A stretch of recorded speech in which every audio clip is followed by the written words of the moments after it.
नमस्कार साथियों, कैसे हैं आप सभी। साथियों, आज का टॉपिक बहुत ही इंपॉर्टेंट होने वाला है। साथियों, आज हम लेकर आए हैं UP triple SC PAT exam 2026 के लिए एक प्रीवियस ईयर क्वेश्चन पेपर। साथियों, इसमें हमने जीके जीएस के अति संभावित प्रश्नों को लिया है जो आपकी आगामी परीक्षा UP PET, UP TET, UP police constable, UP police SI, bank, railway, SSC GD या अन्य सभी परीक्षाओं के लिए अति इंपॉर्टेंट है। साथियों, यदि आप किसी भी गवर्नमेंट एग्जाम की तैयारी करते हैं तो ये वीडियो बहुत ही इंपॉर्टेंट होगा, तो वीडियो के अंत तक बने रहिए। चलिए हम स्टार्ट करते हैं। साथियों, हमारा पहला क्वेश्चन है, इससे पूछा गया कि प्रकाश वर्ष का मात्रक है। इससे पूछा गया कि जो प्रकाश वर्ष है वो किसका मात्रक है। साथियों, प्रकाश वर्ष दूरी का मात्रक है। ठीक है, प्रकाश द्वारा एक वर्ष में चली गई दूरी को प्रकाश वर्ष कहते हैं। तो इसका मात्रक और प्रकाश वर्ष ये दूरी का मात्रक है। ठीक है, यदि हम बात करें समय की कि समय का मात्रक क्या है, तो समय का एसआई मात्रक सेकेंड है। क्या है? समय का एसआई मात्रक सेकेंड है। प्रकाश की तीव्रता का मात्रक, प्रकाश की तीव्रता का मात्रक है केंद्रला। क्या है? प्रकाश की तीव्रता का मात्रक केंद्रला है। द्रव्यमान का मात्रक, द्रव्यमान का मात्रक किलोग्राम है। क्या है? किलोग्राम। ठीक है, तो प्रकाश वर्ष जो दूरी का मात्रक है, तो इसका राइट आंसर ऑप्शन बी होगा। हमारा अगला क्वेश्चन है। साथियों, हमारा अगला क्वेश्चन कहता है कि पित्तरस का उत्पादन शरीर के किस अंग में होता है। समझाया कि पित्तरस का उत्पादन शरीर के किस अंग में होता है। साथियों, पित्तरस का उत्पादन शरीर के यकृत में होता है। कहाँ पर होता है? यकृत में पित्तरस का उत्पादन होता है। साथियों, यकृत है जो मानव शरीर की सबसे बड़ी ग्रंथि है। कैसी है? सबसे बड़ी ग्रंथि है जो मानव शरीर की सबसे बड़ी ग्रंथि यकृत है। ठीक है, यदि हम बात करें अग्न्याशय की, तो अग्न्याशय मानव शरीर की दूसरी बड़ी ग्रंथि है। क्या है? मानव शरीर की दूसरी बड़ी ग्रंथि अग्न्याशय है। अग्न्याशय से ही इंसुलिन हार्मोन और पाचक एंजाइम, क्या पाचक एंजाइम निकलते हैं। क्या निकलते हैं? इंसुलिन हार्मोन और पाचक एंजाइम निकलते हैं। पित्ताशय में पित्तरस इकट्ठा होता है। क्या होता है? पित्तरस जमा होता है। पित्तरस जमा होता है। ठीक है, साथ ही जो यकृत पित्तरस है वो यकृत में बनता है और पित्ताशय में जमा होता है। तो इसका राइट आंसर ऑप्शन बी होगा। हमारा अगला क्वेश्चन है। साथियों, हमारा अगला क्वेश्चन कहता है कि दाढ़ी बनाने या दंत चिकित्सकों द्वारा किस दर्पण का उपयोग किया जाता है। समझाया कि दाढ़ी बनाने और दंत चिकित्सकों के द्वारा किस दर्पण का उपयोग किया जाता है। तो दंत चिकित्सकों के द्वारा अवतल दर्पण का प्रयोग किया जाता है। किसका? अवतल दर्पण का प्रयोग किया जाता है। साथ ही उत्तल दर्पण का प्रयोग वाहनों के पीछे का दृश्य देखने के लिए प्रयोग किया जाता है। वाहनों के पीछे का दृश्य देखने के लिए उत्तल दर्पण का उपयोग किया जाता है। ठीक है, समतल दर्पण का प्रयोग चेहरा देखने के लिए किया जाता है। किसके लिए? चेहरा देखने के लिए समतल दर्पण का प्रयोग किया जाता है। समतल दर्पण का प्रतिबिंब होता है जो वस्तु के प्रतिबिंब के बराबर बनता है। ठीक है, तो अवतल दर्पण का प्रयोग दाढ़ी बनाने और दंत चिकित्सा में किया जाता है। तो इसका राइट आंसर ऑप्शन बी होगा। हमारा अगला क्वेश्चन है। साथ ही हमारा अगला क्वेश्चन कहता है कि विटामिन B12 में कौन सी धातु पाई जाती है। पूछा गया कि विटामिन B12 में कौन सी धातु पाई जाती है। तो विटामिन B12 में कोबाल्ट धातु पाई जाती है। कौन सी? कोबाल्ट धातु पाई जाती है। यदि हम बात करें मैग्नीशियम की, तो मैग्नीशियम है जो यह हरी पत्तियों के केंद्र में पाया जाता है। किसमें? हरी पत्ती के केंद्र में पाया जाता है। ठीक है, और जो कोबाल्ट धातु है ये विटामिन B12 में पाई जाती है। तो इसका राइट आंसर ऑप्शन सी होगा। हमारा अगला क्वेश्चन है। साथियों, हमारा अगला क्वेश्चन कहता है कि परमाणु के नाभिक की खोज किसने की थी। इससे पूछा गया कि परमाणु के नाभिक की खोज किसके द्वारा की गई थी। तो परमाणु के नाभिक की खोज रदरफोर्ड के द्वारा की गई थी। किसके द्वारा? रदरफोर्ड के द्वारा परमाणु के नाभिक की खोज की गई थी। ठीक है, जे थॉमसन की बात करें कि जे थॉमसन ने किसकी खोज की थी। तो जे थॉमसन ने इलेक्ट्रॉन की खोज की थी। किसकी खोज? इलेक्ट्रॉन की खोज जे थॉमसन ने की थी। और इन्होंने इलेक्ट्रॉन की खोज 1897 ईस्वी में की थी। कब की थी? 1897 में जे थॉमसन ने इलेक्ट्रॉन की खोज की थी। यदि हम बात करें चैडविक की, चैडविक ने न्यूटन की खोज की थी। ठीक है, इन्होंने न्यूटन की खोज 1932 ईस्वी में की थी। कब की थी? 1932 में चैडविक ने न्यूटन की खोज की थी। जॉन डाल्टन ने परमाणु सिद्धांत दिया था। परमाणु सिद्धांत है जो जॉन डाल्टन के द्वारा दिया गया था। ठीक है, तो परमाणु के नाभिक की खोज रदरफोर्ड के द्वारा की गई थी। तो इसका राइट आंसर ऑप्शन बी होगा। हमारा अगला क्वेश्चन है। साथियों हमारा अगला क्वेश्चन कहता है कि वायुमंडल में सबसे प्रचुर मात्रा में पाई जाने वाली अक्रिय गैस, यहाँ पर पूछा गया कि वायुमंडल में पाई जाने वाली अक्रिय गैस कौन सी है। ठीक है साथियों, वेरी वेरी इंपॉर्टेंट क्वेश्चन है, तो यह कई बार परीक्षा में पूछा गया कि वायुमंडल में पाई जाने वाली अक्रिय गैस कौन सी है। तो वायुमंडल में पाई जाने वाली सबसे अक्रिय गैस है आर्गन गैस। कौन सी है? यह वायुमंडल में पाई जाती है। ठीक है, और यह एक अक्रिय गैस है। कैसी गैस है? यह एक अक्रिय गैस है। ठीक है, जो वायुमंडल में पाई जाती है। यदि हम बात करें हीलियम गैस की, तो हीलियम गैस यह वायुमंडल की सबसे हल्की गैस है। कैसी है? सबसे हल्की गैस है। ठीक है, और इसका प्रयोग गुब्बारों में और हवाई जहाज के टायर में प्रयोग किया जाता है। किसमें? हवाई जहाज के टायर में इसका उपयोग किया जाता है। यदि हम बात करें नियान गैस का प्रयोग चमकीले बोर्ड या साइन बोर्ड बनाने में प्रयोग किया जाता है। किसमें? चमकीले साइन बोर्ड बनाने में इसका उपयोग किया जाता है। ठीक है, साथ ही जो रेडान गैस है यह भी अक्रिय गैस है। कैसी है? अक्रिय गैस है, लेकिन यह वायुमंडल में नहीं पाई जाती है। वायुमंडल में नहीं पाई जाती है। ठीक है, तो वायुमंडल में पाई जाने वाली अक्रिय गैस आर्गन गैस है। तो इसका राइट आंसर ऑप्शन सी होगा। हमारा अगला क्वेश्चन है, साथियों हमारा अगला क्वेश्चन कहता है कि मानव शरीर की सबसे लंबी हड्डी कौन सी है। पूछा गया कि मानव शरीर की सबसे लंबी हड्डी कौन सी हड्डी है। साथियों मानव शरीर की सबसे लंबी हड्डी है जो फीमर हड्डी है। ठीक है, यह जांघ में पाई जाती है। कहाँ पर? यह जांघ में पाई जाती है। ठीक है, यदि हम बात करें स्टेपेज हड्डी की, स्टेपेज हड्डी यह कान में पाई जाती है। कहाँ पर? कान में, मध्य कान में पाई जाती है। ठीक है, और यह शरीर की सबसे छोटी हड्डी है। यह सबसे छोटी हड्डी है। ठीक है, स्टेपेज है यह मध्य कान में पाई जाती है और शरीर की सबसे छोटी हड्डी है। यदि हम बात करें टीबिया हड्डी है, यह पैर में पाई जाने वाली हड्डी है। कहाँ पर? पैर में पाई जाती है। ठीक है, और हम फेबुला की बात करें तो यह भी पैर में पाई जाने वाली हड्डी है। यह भी पैर में पाई जाती है। ठीक है, तो मानव शरीर की सबसे लंबी हड्डी है ये फीमर हड्डी है। तो इसका राइट आंसर ऑप्शन बी होगा। हमारा अगला क्वेश्चन है, साथियों हमारा अगला क्वेश्चन कहता है कि एलपीजी गैस सिलेंडरों में मुख्य रूप से कौन सी गैस होती है। पूछा जाएगा कि एलपीजी गैस सिलेंडरों में मुख्य रूप से कौन सी गैस होती है। तो एलपीजी गैस सिलेंडरों में मुख्य रूप से मीथेन और प्रोपेन और ब्यूटेन गैस होती है। कौन सी?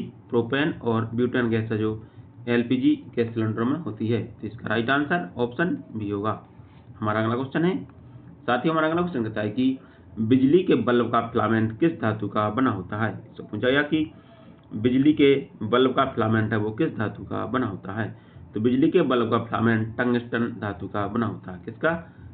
टंगस्टन धातु का बना होता है। इसका राइट आंसर ऑप्शन सी होगा। हमारा अगला क्वेश्चन है, किस रोग को हाइड्रोफीबिया भी कहा जाता है। पूछा गया कि किस रोग को हाइड्रोफीबिया भी कहा जाता है। साथियों जो रेबीज रोग है उसे हम हाइड्रोफीबिया के नाम से जानते हैं। ठीक है, यह कुत्ते के काटने से होता है। किससे? कुत्ते के काटने से होने वाली बीमारी है। तो इसका राइट आंसर ऑप्शन बी होगा। हमारा अगला क्वेश्चन है, अष्टाध्यायी पुस्तक के लेखक कौन है। साथियों ये वेरी वेरी इंपॉर्टेंट क्वेश्चन है और पुस्तकों से संबंधित लगातार प्रश्न परीक्षा पूछे जाते हैं।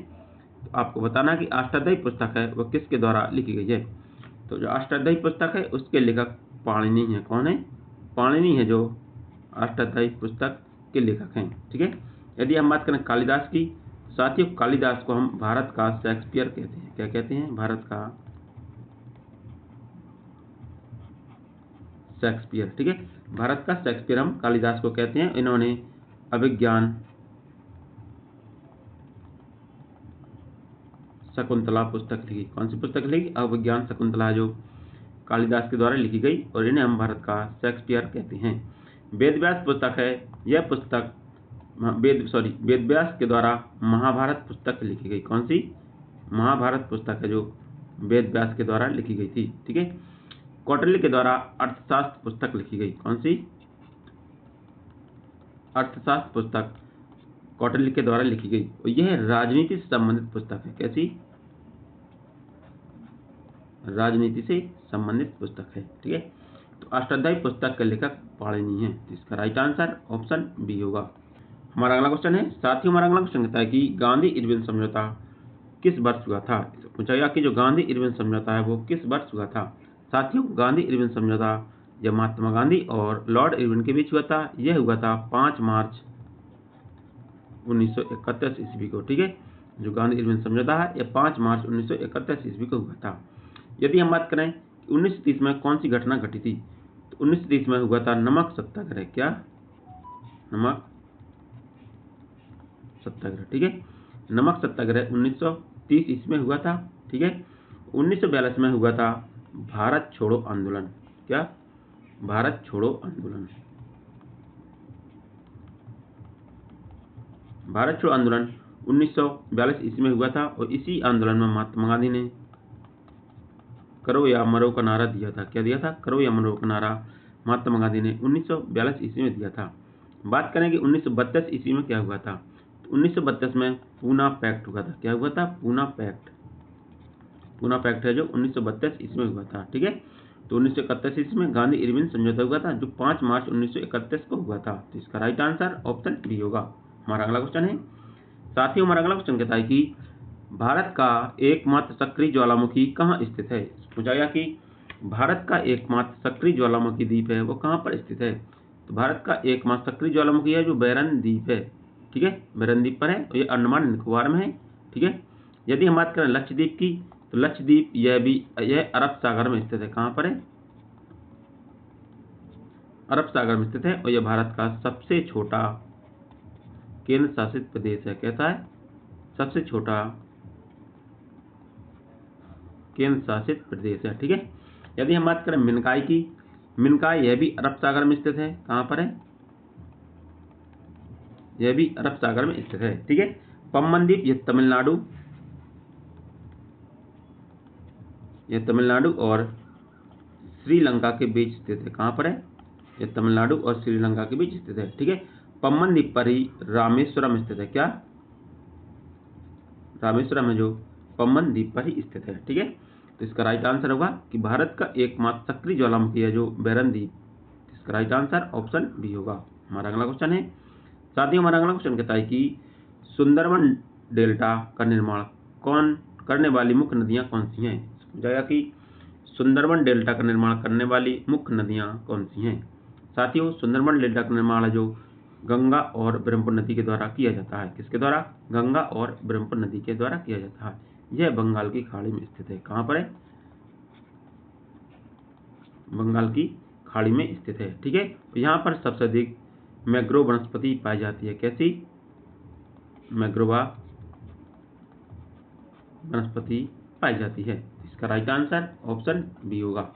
हमारा अगला क्वेश्चन है, साथियों हमारा अगला क्वेश्चन कहता है कि कांजीरंगा राष्ट्रीय उद्यान किस जानवर के लिए प्रसिद्ध है। साथियों वेरी वेरी इंपोर्टेंट क्वेश्चन है, ये कई बार परीक्षा में पूछा गया है और लगातार परीक्षा में बार बार पूछा जाता है। तो जो कांजीरंगा राष्ट्रीय उद्यान है वो किसके लिए प्रसिद्ध है। साथियों यदि हम बात करें कांजीरंगा की, तो कांजीरंगा राष्ट्रीय उद्यान असम राज्य में स्थित है। कहाँ पर है? असम राज्य में स्थित है। ठीक है, साथियों जो कांजीरंगा राष्ट्रीय उद्यान है असम में, यह ब्रह्मपुत्र नदी के किनारे स्थित है। किस नदी के किनारे? ब्रह्मपुत्र नदी के किनारे स्थित है। ठीक है, असम की बात करें तो असम की राजधानी दिसपुर है। क्या है? असम की राजधानी दिसपुर है। असम में ही माजुली द्वीप स्थित है। माजुली द्वीप असम में ही स्थित है। ठीक है, और यदि हम बात करें एशियाई शेर कहाँ पाए जाते हैं, तो एशियाई शेर है जो गिर राष्ट्रीय उद्यान। कहाँ पर? गिर राष्ट्रीय उद्यान गुजरात में पाए जाते हैं। कहाँ पर? गिर राष्ट्रीय उद्यान गुजरात में पाए जाते हैं। ठीक है, यदि हम बात करें हाथियों का संरक्षण किया जाता है पेरियर राष्ट्रीय उद्यान केरल। पेरियर राष्ट्रीय उद्यान केरल में इनको संरक्षित किया गया है हाथियों को। ठीक है, बंगाल टाइगर है ये पाए जाते हैं जो वहाँ पर है सुंदरबन डेल्टा है, वहाँ पर बंगाल टाइगर पाए जाते हैं। कहाँ पर? सुंदरबन डेल्टा है वहाँ पर बंगाल टाइगर पाए जाते हैं। ठीक है, तो जो कांजीरंगा राष्ट्रीय उद्यान है वह एक सींग वाले गैंडे के लिए प्रसिद्ध है। किसके लिए? एक सींग वाले गैंडे के लिए प्रसिद्ध है? यह असम राज्य में स्थित है। तो इसका राइट आंसर ऑप्शन बी होगा। हमारा अगला क्वेश्चन है, दिल्ली सल्तनत की पहली और एकमात्र महिला शासिका कौन थी? इससे पूछा गया कि दिल्ली सल्तनत की पहली और एकमात्र महिला शासिका कौन थी? तो दिल्ली सल्तनत की पहली और एकमात्र महिला शासिका रजिया सुल्तान थी। कौन थी? रजिया सुल्तान थी। यह इल्तुतमिश की पुत्री थी। किसकी? इल्तुतमिश की पुत्री थी। ठीक है, तो यह दिल्ली सल्तनत की पहली और एकमात्र महिला शासिका थी। इसका राइट आंसर ऑप्शन बी होगा। हमारा अगला क्वेश्चन है, किस ग्रह को पृथ्वी की बहन, पृथ्वी की जुड़वा बहन कहा जाता है? पूछा गया कि किस ग्रह को पृथ्वी की जुड़वा बहन कहा जाता है? साथियों, पृथ्वी की जुड़वा बहन शुक्र ग्रह को कहते हैं। किसको कहते हैं? शुक्र ग्रह को हम पृथ्वी की जुड़वा बहन कहते हैं। शुक्र ग्रह को ही हम भोर का तारा या सांझ का तारा कहते हैं। क्या कहते हैं? भोर का तारा या सांझ का तारा कहते हैं। ठीक है, यह पृथ्वी के समान है। कैसा है? यह पृथ्वी के समान है। ठीक है, और इसे हम प्रेशर कुकर के नाम से भी जानते हैं। किसके नाम से? प्रेशर कुकर के नाम से जानते हैं। साथियों, जो शुक्र ग्रह है इसका कोई उपग्रह नहीं है। ठीक है, इसका कोई उपग्रह नहीं है। ठीक है, यह बुध के बाद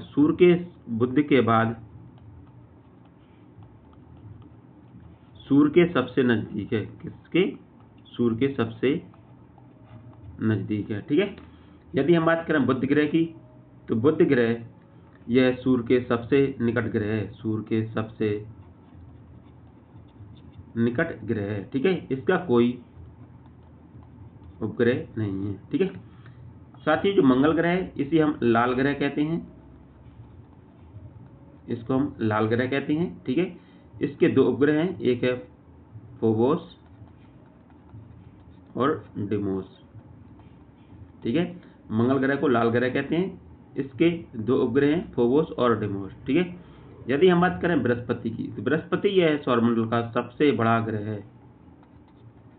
कैसा है? यह सबसे बड़ा ग्रह है। ठीक है, और इसका एक उपग्रह है गैनीमीड। कौन सा है? इसका एक उपग्रह है गैनीमीड। ठीक है, जो सौरमंडल का सबसे बड़ा उपग्रह है। गैनीमीड किसका उपग्रह है? यह बृहस्पति का उपग्रह है और यह सौरमंडल का सबसे बड़ा उपग्रह है। ठीक है, तो पृथ्वी की जुड़वा बहन है जो शुक्र ग्रह को कहते हैं। तो इसका राइट आंसर ऑप्शन सी होगा। हमारा अगला क्वेश्चन है, बेदोकी और लॉटो का नारा किसने दिया था? पूछा गया कि बेदोकी और लॉटो का नारा किसके द्वारा दिया गया था? साथियों, बेदोकी और लॉटो का नारा स्वामी दयानंद सरस्वती ने दिया था। किसने? स्वामी दयानंद सरस्वती ने बेदोकी और लॉटो का नारा दिया था। तो इसका राइट आंसर ऑप्शन सी होगा। हमारा अगला क्वेश्चन है, साथियों हमारा अगला क्वेश्चन कहता है कि भारतीय संविधान में प्रस्तावना का विचार किस देश से लिया गया है? जगह की प्रस्तावना का विचार है वो किस देश से लिया गया है? साथियों, भारतीय संविधान में प्रस्तावना का विचार है जो अमेरिका के संविधान से लिया गया है। कहाँ से? अमेरिका के संविधान से प्रस्तावना का विचार लिया गया है। यदि हम बात करें ब्रिटेन की, तो ब्रिटेन से लिया गया है संसदीय प्रणाली। संसदीय प्रणाली ब्रिटेन से ली गई है। एकल नागरिकता, एकल नागरिकता और कानून का शासन। क्या? कानून का शासन है जो ब्रिटेन से लिया गया है। आयरलैंड से लिया गया है डीपीएसपी। आयरलैंड से डीपीएसपी जिसे हम नीति निर्देशक तत्व कहते हैं। ठीक है, तो जो प्रस्तावना का विचार है वह अमेरिका के संविधान से लिया गया है। तो इसका राइट आंसर ऑप्शन सी होगा। हमारा अगला क्वेश्चन है, साथियों हमारा अगला क्वेश्चन कहता है कि अस्पृश्यता का अंत संविधान के किस अनुच्छेद में वर्णित है? पूछा गया कि अस्पृश्यता का अंत जो संविधान के किस अनुच्छेद में वर्णित है? साथियों, अस्पृश्यता का अंत है जो इस संविधान के अनुच्छेद 17 में वर्णित है। किसमें? अनुच्छेद 17 में है जो अस्पृश्यता का वर्णन किया गया है। ठीक है, जो कानून के समक्ष समानता, कानून के समक्ष समानता है जो इसका उल्लेख अनुच्छेद 14 में किया गया है। ठीक है, इनमें वाक और अभिव्यक्ति की स्वतंत्रता दी गई है। वाक और अभिव्यक्ति की स्वतंत्रता जो अनुच्छेद 19 में दी गई है। किसमें?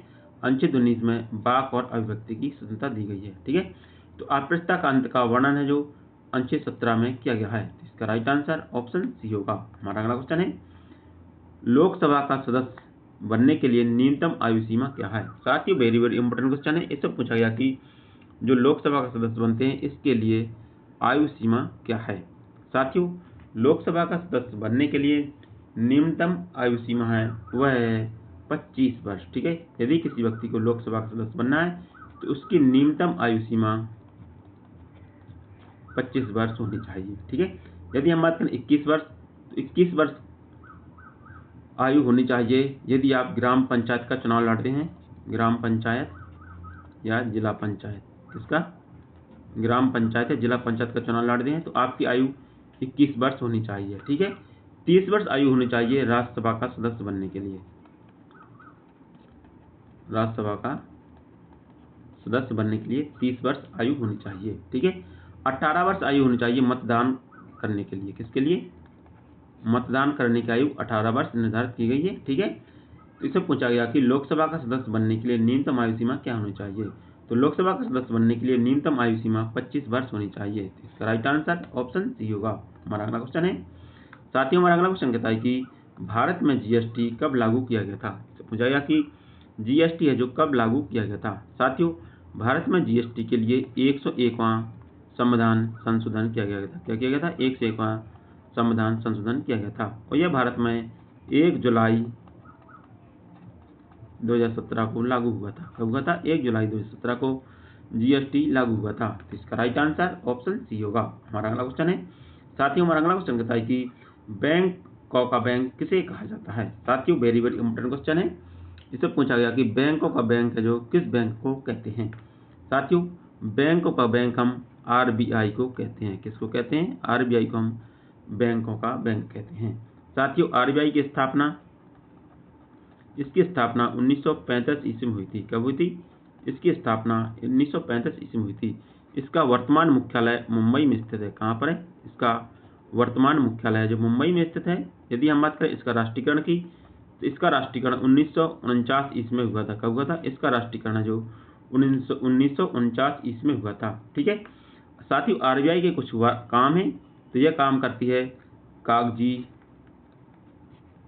नोट जारी करती है। कौन से नोट? कागजी नोट जारी करते हैं जिसमें 10 रुपये, 20 रुपये, 50 रुपये, 200 रुपये, 100 रुपये, ठीक है, और 500 रुपये के नोट जारी करती है। ठीक है, इन सभी पर आरबीआई के गवर्नर के हस्ताक्षर होते हैं। जो नोट होते हैं इन पर आरबीआई के गवर्नर के हस्ताक्षर होते हैं। ठीक है, तो बैंकों का बैंक हम भारतीय रिजर्व बैंक को कहते हैं या रिजर्व बैंक ऑफ इंडिया को हम बैंकों का बैंक कहते हैं। तो इसका राइट आंसर ऑप्शन बी होगा। हमारा अगला क्वेश्चन है, योजना आयोग को बदलकर नीति आयोग की स्थापना कब की गई? साथियों ये वेरी वेरी इंपॉर्टेंट क्वेश्चन है। तो आपको बताना है कि योजना आयोग के स्थान पर नीति आयोग की स्थापना कब की गई थी। साथियों हम बात करेंगे योजना आयोग की। योजना आयोग का गठन 1950 ईस्वी में किया गया था। कब किया गया था? 1950 ईस्वी में योजना आयोग का गठन किया गया था।